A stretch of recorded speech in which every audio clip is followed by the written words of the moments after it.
بسم اللہ الرحمن الرحیم۔ السلام علیکم دوستو، مولانا کی ایک ویڈیو انٹرنیٹ پر ابھی بہت زیادہ وائرل چل رہی ہے کہ مولانا نے ایک بے زبان جانور کی جان بچائی اور کس طریقے سے وہ جانور بہت زیادہ پریشان ہو رہا تھا ایک اونچائی پر چڑھنے کے بعد، تو پھر اس مولانا نے کس طریقے سے اور کس اچھے و نرالے انداز میں اس جانور کی پریشانی کو دور کیا۔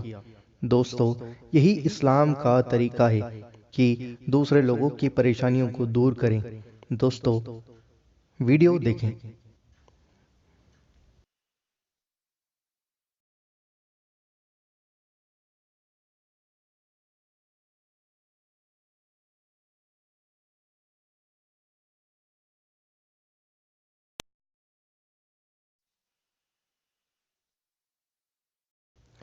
دوستو، مجھے امید ہے کہ آپ کو یہ ویڈیو پسند آئی ہوگی۔ اس ویڈیو کو دل سے لائک ضرور کریں اور اس ویڈیو کو آگے زیادہ سے زیادہ شیئر کریں تاکہ لوگوں کو پتہ لگے کہ اسلام دھرم بہت زیادہ اچھا ہے، اسلام مذہب بہت ہی زیادہ خوبصورت ہے اور یہ شانتی اور امن کا پرتیک ہے اور اس کے اندر کسی کو بھی پریشانی پہنچانے کی اجازت نہیں ہے۔